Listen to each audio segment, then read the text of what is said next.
good morning, wherever you are. It's a beautiful day today.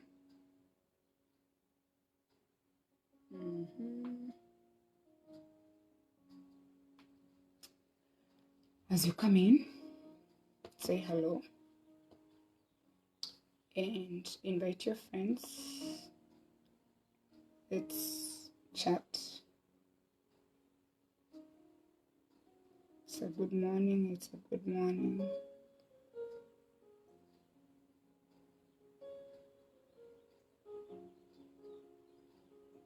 Okay.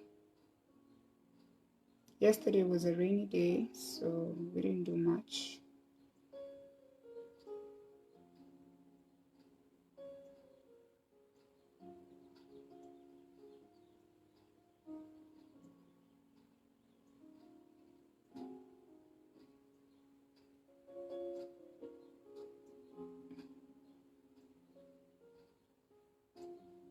Okay, there we go. So, good morning, good morning. When you see me in yellow, just know that the day is beautiful. The first thing I just want to ask you, do you know your favorite color? It is so nice to know your favorite color. Mine is yellow. When I'm all yellowed up, life is good. It's one color that brings life in me. And once I dress up in yellow, everything is good. Most of my stuff is yellow. I buy everything yellow. So today we are going to talk about gratitude. Gratitude. Each day when you wake up, try to force your mind. When I mean force, push your mind to the direction of looking at the good things and the positive things in your life. You wake up and be grateful. Push your brain to be grateful every morning.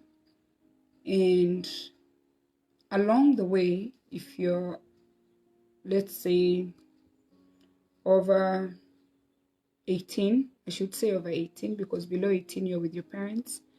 Along the way, you've had challenges that are not easy challenges to let go. But with time, it's very easy to find yourself being hateful instead of being grateful.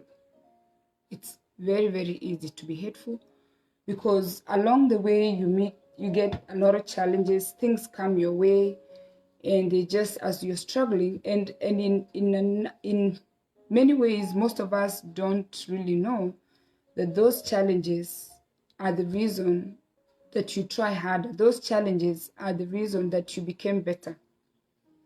And a lot of people don't have gratitude.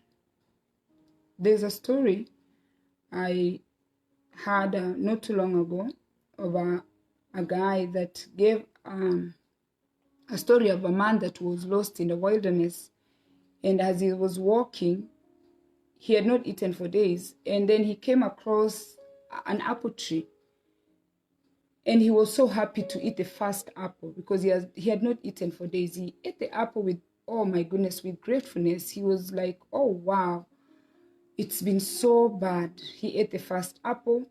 He ate the second apple. He sat there now to eat the apples, because now he didn't want to move from there. He ate the second one. He ate the third one. By the time he got to the fourth apple, he was just biting and throwing. By the time he got to the fifth apple, he was just pinching and throwing. With time, he was wasting the apples. He wasn't really, Kemunto, good morning. He forgot how he had struggled through the bushes where he was hungry. And most of us, when we turn 18, which is right after high school and you're starting the world, when we go into the world, the past 17 years, you're kind of like under your parents. So your parents are pushing you, but your parents always remind you that you need to work hard to have a better future. A future means after, you go to college, which is 4 years. Some parents pay for their children to go to college, but some children find their way through college. After college, you start living your future. That's when your future starts. So along the way, the people that have pushed you, a lot of people hate the most in the beginning is the parents. People who hate the parents, people who never forgive the parents for the push that the parents, made for them, people who never forgive the parents for not being there, the people who are ungrateful, most of them, they started with the parents. They just didn't start blaming the world. They didn't just blame people from outside. They started blaming the parents for their suffering, because there is no one child that will sit here and tell you they had a beautiful life. No, they had challenges. So let us try not to be hateful for the people that have walked us along the way to be where we are. We talked about balance. We said you have to have balance for you to be able to achieve whatever you're trying to achieve. And then you have to be consistent. If you're running every day for 1 mile, you need to keep it at 1 mile. And then with time, you're going to master it. Keep doing it. Keep doing it. You just don't start one day and just give up. No, you start balancing, making time to do this, making time to do that. And then you're consistent. And once you're consistent, you will master it. And once you've mastered that, you're going to feel very confident. You'll be like, oh, you know what? I got this. And then yesterday, the day before, we talked about the things that motivate you. What motivates you? It could be the color. It could be just something, like you want to look good, you want to get more money, you want good health. A lot of people now, the COVID-19 is motivating them to choose better meals, or to eat well, or to care about their health. More people are aware COVID-19 is going to be a motivator for other people to change their lifestyle, to motivate them. What is driving you? What gets you up, like to come and sit here? What makes you get up and put on yellow? What makes you get up and go to work? What makes you get up and try to start a business? And once you've mastered something, if you're so passionate enough, consistency, you can't just let go. Once you're passionate about whatever you're doing, and you believe in whatever you're doing, regardless of what you're doing, slowly your life will start changing. You'll make changes how you wake up, how you eat, what you're putting in your mouth, who you're hanging out with, how you're spending your time, who is your friend, who you're talking to on the phone, how you groom yourself. You're going to start making changes, little changes. But these little changes, you make them by living a simple life. You're not making it so complicated. You have to start with simple things that are achievable. You set goals that you can achieve. If you do it consistently, once you achieve them, then you move to the next goal. Consistency, okay? And simple living. Don't want a mansion when you're just coming from a thatched house. You move from the thatched house, you come to a semi-permanent, then you get to the bricks, then you get to the blocks, one step at a time. But you can only move from one step to another step if you let go of people that have hurt you, things that have been hurtful, things that have been done to you that you feel that, you know what, this is really, really bad. There is nobody who can come into your heart and know who's hurt you. And it could be your mom, it could be your dad, it could be your sister, your brother. In fact, we have close members are the ones who hurt you the most because you start their life with them. That's where the challenge is. If you cannot forgive your own family members, if you can't let go of your parents' hearts, if you can't let go of your sister's hearts or your brother's hearts, you're not able to go let go of things, people who are not your sibling. If your siblings can hurt you, ask yourself, what about people out here? So if you can't forgive your own family members, then now you're stuck somewhere because you're not motivated.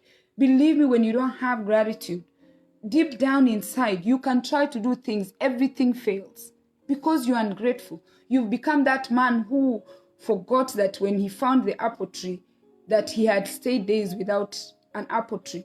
So now, like food, or rather like something to eat, now you grow up and you come, and in fact, if I can use the simple example of when we for us who migrate here to the United States, moving from another country to another country to be hosted is almost the most difficult thing, is the most challenging thing, to come from Kenya and then you're hosted.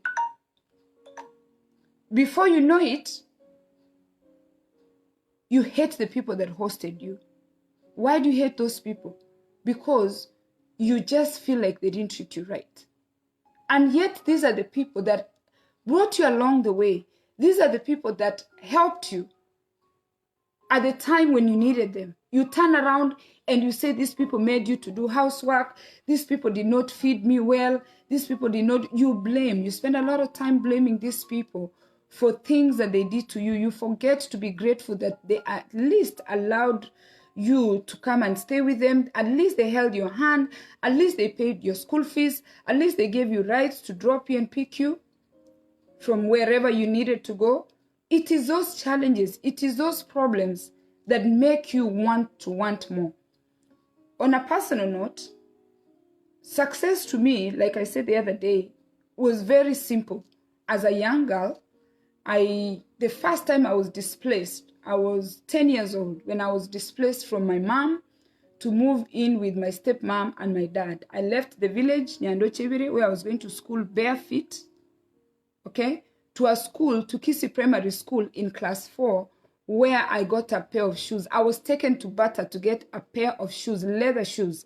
I went from the rubber shoes, it was plastic shoes, real plastic shoes that burn you. And that school, Nyando Chivere, you are not allowed to wear your shoes. So if you had shoes, you used to wear them and hide them somewhere. You pray that nobody knows where you hid them, and then you go to school. So in 4th grade, which I standard 4, my dad moved me from my mom. I was 10 years old. I remember like it was yesterday. I can never go with weeks before I could remember that transitioning I did. I was so happy to get a pair of shoes. I can remember the person that helped me, how I felt so good. I got my first pair of leather shoes at 10 years old at Bata. And then now I had moved from the village. I could barely speak Swahili. I could barely speak proper English. Now, I was moved to a school where the school was more diverse. The school was more diverse in the sense that not everybody was speaking English. Or rather, not everybody was speaking Swahili. Not everybody was speaking Kisi. I struggled for almost, I should say, a good 6 months to a year. I was speaking 100% Kisi. I remember that like it was yesterday. Back in the day, they used to give us a disc, what was called a disc. And the disc lived with me.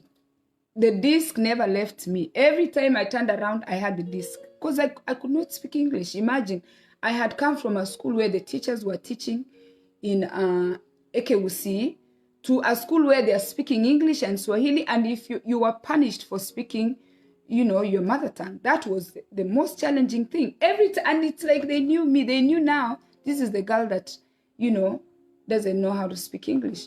Anyway, I remember that. And then now I started living with my stepmom. For some reason, I just felt like everybody was against me in that house. Everything in that house, the excitement quickly evaporated because I was a jumpy kid. I was running around, everything. It's like I was just breaking everything. I could not sit still. My stepmother tried to calm me down to sit down. I could not. I was too excited. I'm like, wow, I'm in town. I'm seeing cars are passing there. There was so much food that I'd never seen. I saw the pear. I saw the apple. I saw fruits besides the fruits that I was eating in the bush for the first time. I saw oranges that were not like the oranges in the village. I was shocked to see the amount of food that was in Kisi town. And then I went to the shop, the Ajiwa Shamji, which was like a food store. I saw ice cream. I saw chocolate. My God. I'm like, what? All these things are going on here. And I had no money. So I thought my dad was rich and he should just give me money to go buy the candy or the chocolate. So I would go and be like, Dad, can I have like few shillings? And he would say, no, I only have money to feed you, to buy you food and go to school. That never made sense. I remember those days. And in that house, I remember so many days that I was accused of stealing. Things used to get lost and I was a thief of the house. They were painful. Suddenly, that joy that I had turned into pain. I turned around if anything was lost or I was being called. Yamoivi, you're the thief.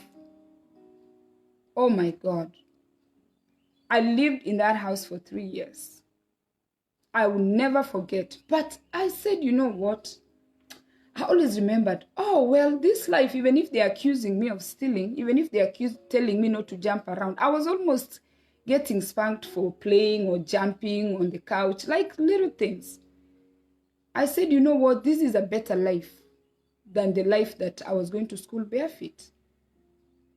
And I just never forgot that I was in a school that we didn't even have, or rather even at my mom, we didn't even have the things that I was eating in Kisii Town now. I said, you know what, it's good. I lived there for 3 years. That was probably 1984. 1985, the hype for boarding school came. That was another thing. My goodness. Now all of a sudden we were going to be moved to boarding school. I couldn't just imagine. I couldn't wait for the day. We were taken to test for the school admission. I went and the first school I tested, I didn't pass. I tested for Nyabururu girls and I failed. And my mom had heard that there was a Seventh-day Adventist school that was coming up in those sides of Manga. It was called Eronge Primary Boarding School. It was a new Adventist school coming up because then they didn't have many Adventist schools. And a friend of my mom told her, take her to go test there. I think probably I passed, but their passing level was lower than Nyabururu girls. And I was selected to that school to go join class 6. And that was the best day of my life. In fact, I felt free. I couldn't wait to leave the house. But remember, I was coming from Nyando Chivere, Kisii Primary, now I was in Eronge. It is in that school, the Seventh-day Adventist school, primary boarding school, that I gained the confidence, that I gained who I am today, that I learned so much. The teachers there were amazing. They taught us everything that would carry us for the rest of our lives. Okay? In my world, my 2 things that I wanted to be able to have was a car, because I was tired of walking and going to the posho mill. Because I was fast, I was always sent. The one thing that I really wanted to own was a car. Okay? So to me, up to today, my car is success. And when I bought my car at 19 years old, even if a car in America is a necessity, it wasn't because I had become rich that I bought a car. But when I bought my car at 19 years old, I felt very successful. As soon as I got a job, I went to the shop here in America and I bought all the candy that I wanted to buy. I just bought things. I would get a paycheck and just buy things. My second thing that I really wanted in life was to be able to buy food, because I like food. I like to eat. I can eat all day. I love food. I used to eat until I just feel sick, and I still eat. 2 things. And then I said, if I ever have children, I would like to be able to provide for my kids. I'm not a Bill Gates, but I'm a Bill Gates in my life. Within me, I feel very successful. Am I a millionaire? No. Do I own a jet? No. Do I own I don't know what? No. But I have a car. And I have a warm shower, because I used to take cold showers that I hated. I didn't start taking warm showers until I was in Form 2 when I became head girl. And I was able to buy a stove and bring it to my cube so I could warm my water. And the headmistress allowed me to warm my water. I stopped showering and taking cold showers in Form 2. Yes, Rose. Freedom is the biggest thing, Rose. You remember when I turned 18, I left. Me and you together.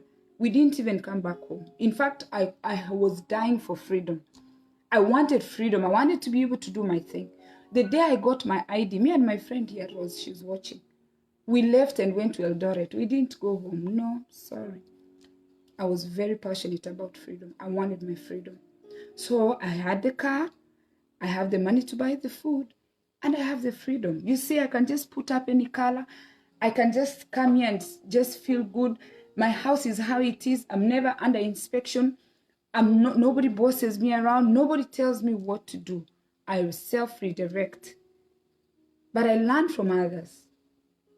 I have gratitude. I am grateful for the people that brought me along. And when I moved here, living with my brother was a big challenge. I wanted to go to the club. He wasn't allowing me to go to the club. I'm like, really? Just going to the club? I thought he was the most mean person. Looking back, because I was 19 years old, I wanted to go to Newark.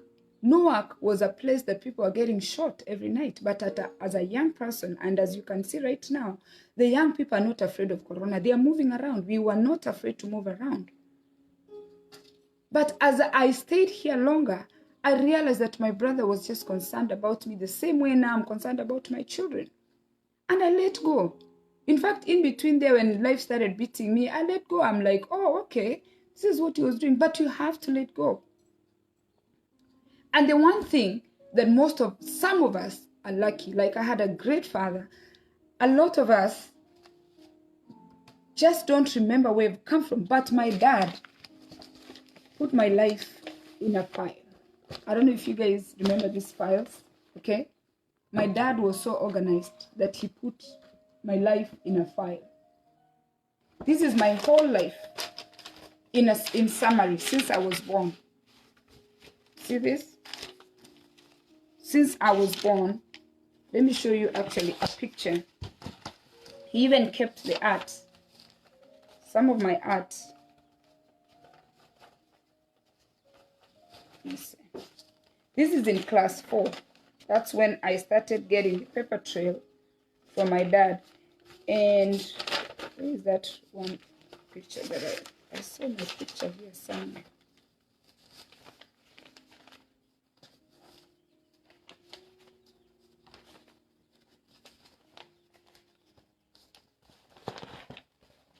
Look at this picture. I don't know if you can see this. You see this picture? This picture when I was in class 4. Okay? It's a picture of a bird that was climbing up high. Okay? And you see how I did that? I was in class 4. Okay? My life is in this folder. Okay? My dad, a very organized man, wanted to show us where we've come from. And he always told us, if you forget where you're coming from, you will never know where you're going. And if you're not grateful, but hateful, you'll never find your way out of the jungle. Because when you get in the jungle, it is tough out there. It is not easy out here. I personally had the opportunity to host people here in my house as people moved here. Out of 100 people that I hosted, only 2 people left my house grateful. 2 out of 100%. Okay? 2 people left my house peacefully. 2 people still call me. 2 people still check on me and say, you know what, you really helped us. Why? When they came into my space, a lot of them did not feel that I treated them right.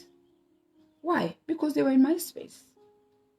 This is not their space. When they create their space and take somebody else and put them in their space, then they can do whatever they want. Let's go back to our children. My children now, this is my space. Am I going to treat them how they want? No. I want them to work hard. Go and create their own space. This is my space.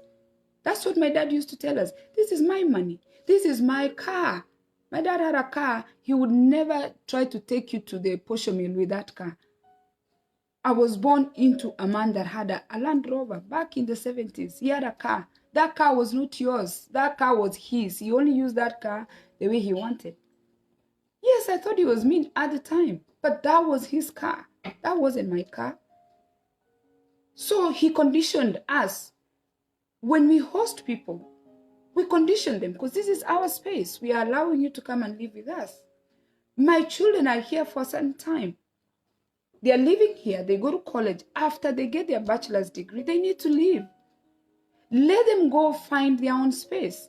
And guess what? Some of my kids, I have 4 children, They might not never like me because they feel that I've mistreated them. I don't give them enough. I make them work for everything because I worked for everything I have.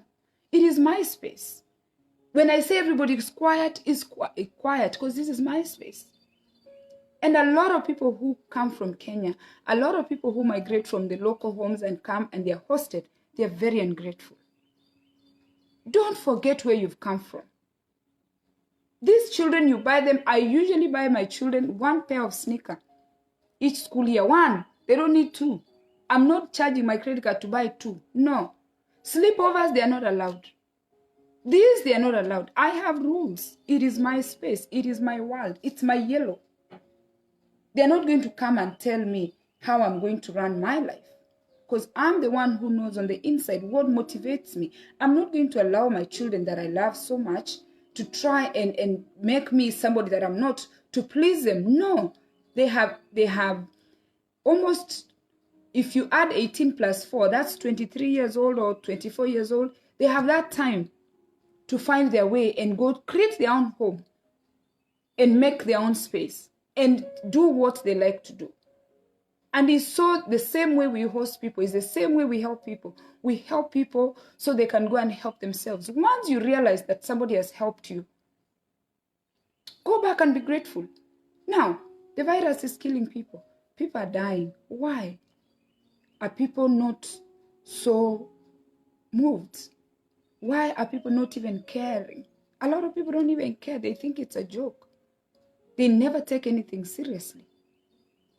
A lot of siblings, sisters, brothers don't talk. A lot of cousins don't talk. A lot of parents don't talk. You're not talking to, you're not talking to. Who's never been hurt? And you know, when I was growing up, I thought we were poor. I thought we were very poor because my neighbors down the street used to go on vacation to Mombasa. I thought we were poor. We were not poor. It took me coming to America to start thinking, I'm like, oh, we were not poor. I thought we were poor.